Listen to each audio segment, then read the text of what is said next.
Sharing. இதுக்கு வந்து நான் வந்து 3 தருவேன். ஏன்னா வந்து அவங்க நம்மளுக்கு ஷேர் பண்ணாட்டியே பரவாயில்ல. ஏதாவது ஒரு சாப்பிட்ற அந்த மாதிரினா அவங்க நம்மளதையும் சேர்த்து எடுத்து சாப்பிட்ருவாங்க. அதுதான் ரொம்ப ஒரு கொடுமை. அதனாலே நான் நிறைய வந்து ஒளிச்சு வச்சு சாப்பிட்டுட்ருப்பேன். அதனால நான் 3 தான் தருவேன். கேரிங். இதுக்கு வந்து நான் 9.5 கூட தருவேன். ஏன்னா வந்துட்டு செகண்ட் மதர், நான் வந்து எல்டர் சிஸ்டர் சொல்கிறது, அதுக்கப்புறம் வந்து கண்ணில் அன்பை சொல்வாளே அந்த பாட்டுக்கு வந்து சிறந்த உதாரணம் வந்து நம்ம எல்டர் சிஸ்டர். அதனால வந்து நான் வந்து 9.5 கூட தருவேன்.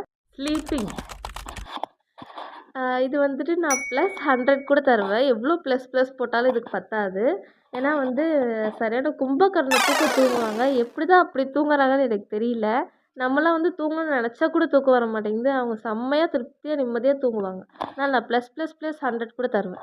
ஹோம்வொர்க், அதாவது வீட்டு வேலைகள். ஓகே. வந்து வீட்டு வேலை செய்யறதுல வந்துட்டு நான் 5 தருவேன். ஏன்னா அவங்க செய்கிற மாதிரியும் இருக்கும், செய்யாத மாதிரியும் இருக்கும். செய்ய மாட்டாங்கன்னு சொல்ல முடியாது, செய்வாங்கன்னு சொல்ல முடியாது. ஒரு விஷயம் இருக்கு. சமையல்லாம் செய்கிறாங்கன்னா சமையல் மட்டும் செஞ்சுட்டு அந்த மேலே எல்லா வேலையும் நம்ம தலையில் கட்டிடுவாங்க. அதில் வந்து அதனால நான் 5 ஆஃப் தரேன். Listening skill. ஐயோ அதை ஏன் கேட்குறீங்க? இதுக்கு வந்து நான் வந்து 3 தருவேன். ஏன்னா வந்துட்டு அவங்க லிசன் பண்ணுற மாதிரியும் இருக்கும், லிசன் பண்ணாத மாதிரியும் இருக்கும். அது எப்படி தான் அவங்க பண்ணுறாங்கன்னு எனக்கு தெரியல. நம்மளும் சரி கவனிக்கிறாங்கன்னு நினைப்போம், ஆனால் அவங்க கவனிக்க மாட்டாங்க. அன்னைக்கு கூட ஒரு நாள் அப்படி தான்.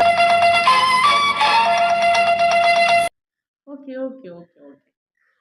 கொஞ்சம் நேரம் தான் இருக்கு. இல்லை, நான் கொஞ்சம் எமோஷனல் ஆகிட்டேன். அதனால தான் தாங்க முடியல. Overall character. இதுக்கு வந்துட்டு நான் 8 தருவேன். ஊர் உலகத்துக்கு ரொம்ப நல்லவ. ஆனால் அவ எப்படிப்பட்டவன்னு எனக்கு மட்டும்தான் தெரியும். இதோட பார்ட் 2 வேணும்னா எங்களுக்கு கமெண்ட்ல சொல்லுங்க. எங்க சிஸ்டர்ஸ் பத்தி ஒரு ரேட்டிங் பண்ணிடலாம்.